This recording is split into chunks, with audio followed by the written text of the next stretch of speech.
And Blackberry shares rallying today as the company hosts its annual shareholder meeting. Up next, we'll hear from somebody who says that investors should take some profits because this stock has nowhere to go but down. We're back with more Closing Bell after this.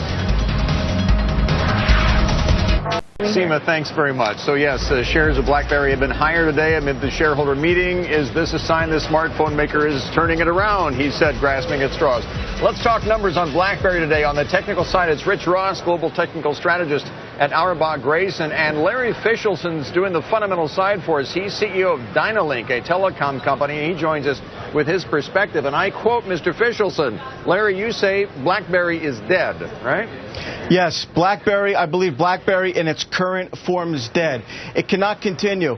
It's been lapped, and all we see here is they've basically come out with a product that's only 5% of the entire smartphone business. So they have $3 billion in cash, and what happens is right now the market capitalization is $5 billion.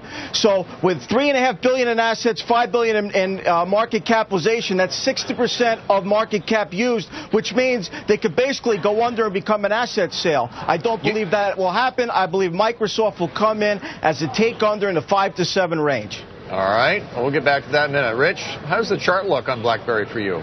Yeah, I'll tell you, Bill, I could not agree more with Larry. In this business, when you have the fundamentals on your side, you pound the fundamentals. When you have the charts on your side, you pound the charts. When you have them both on your side, you pound the table. And that's what I'm doing right here as a seller of the stock. You can see this rally that we had at the end of last year. That was hope-fueled. We went from 6 to 16. I think we go back again. You see the stock settled into a trading range between $12.50 and $16.50 on the high end. That's a $4 range. We get a decisive breakdown from that range. We take out the 200-day in the process. In the near term, there's a measured downside to $8.50. Once again, I think we go into the low single digits, just like Larry said.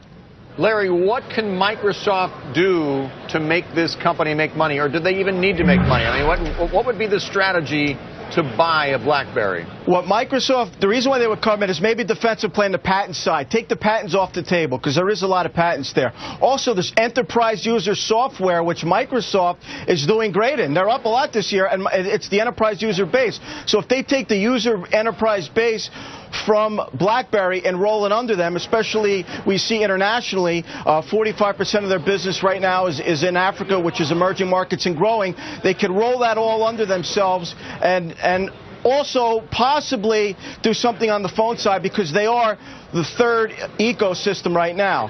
So that would be the only play for them to move forward, I believe. Right. And Bill, keep in mind, 2.9% global market share. That's pathetic. Even the emerging markets, which is the lone bright spot, they're under attack by Samsung and Apple, which are both hitting that low end of the market extremely hard. Blackberry, this ship has sailed. You got to be a seller right here. Well, as our viewers know, I'm a proud owner of a new Q10, and I'm just hoping somebody picks up the phone if I have to call them sometime for some help. But thank you both for joining us today.